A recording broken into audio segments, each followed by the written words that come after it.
Math Set 1 given out on 21st July, question 7. Now this is a unique question. This is a very unique question because normally when we have a constant difference between the ratios, we usually have just two ratio. This is three different items. Okay, we are comparing three different things in a single ratio. Okay, so this is a bit different, but it's still doable. Okay, let me show you.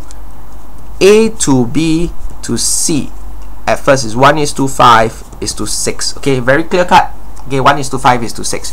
Then after that, A to B to C, it becomes 5:13:15. Okay, now the truth is, because each girl increased by 18 postcard, okay, the idea behind is the same. The difference does not change. So it doesn't matter whether we are comparing two different things, A and B only, or three different things, A, B, C. It doesn't matter. As long as we find the difference will all become the same. Okay, so for example, the difference here is 4, correct? The difference here is 1. Okay, how about here? The difference here is 8. The difference here is 2. Okay, now then somebody, this is starting to look rather easy, right? Why? Because this difference can be made into this difference by simply multiplying 2, and by the same measure, this becomes this when you multiply by 2 as well. So if I multiply this whole thing by 2, what do I get? I get 2 to 10 to 12, and my difference become the same as the other set.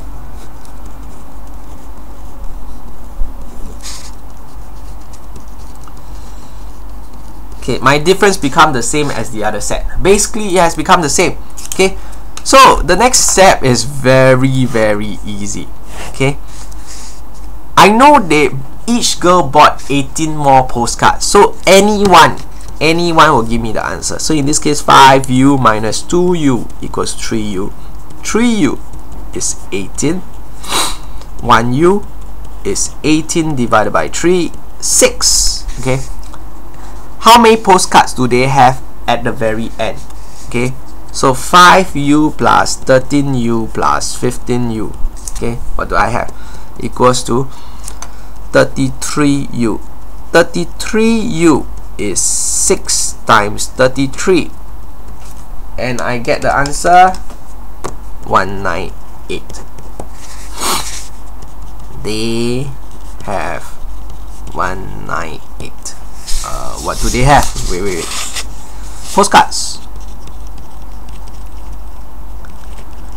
Finished. Okay.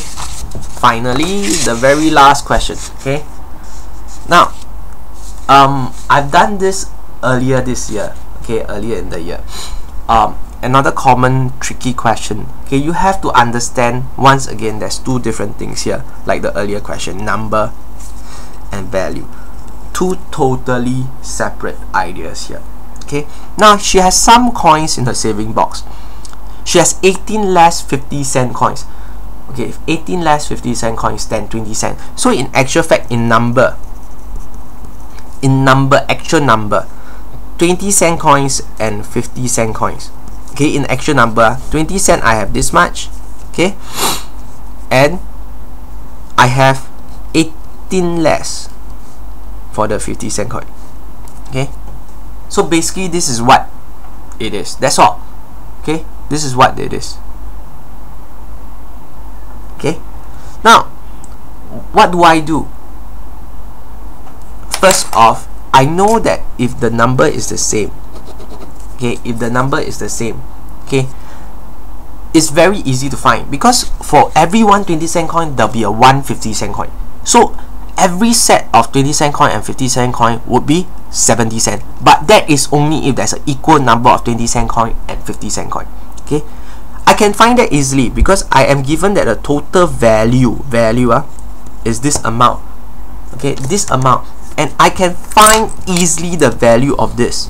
Okay, So when I find the value of this, I take it away from this. What is left is just the 20 cent and the 50 cent, and they are equal number of each. So let's find the value of the 20 cent first. Okay, times this, you'll get $3.60. So 21.80 minus $3.60 equals to $18.20. Okay, now then I take $18.20, I divide by 70 cents, because each set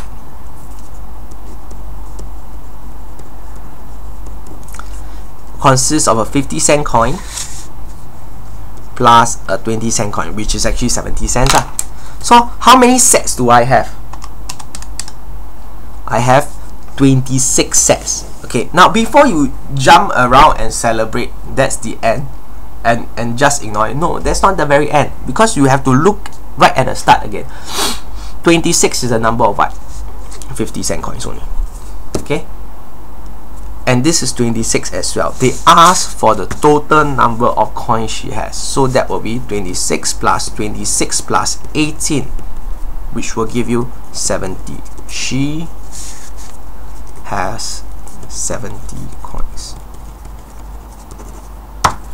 That's it. We are done.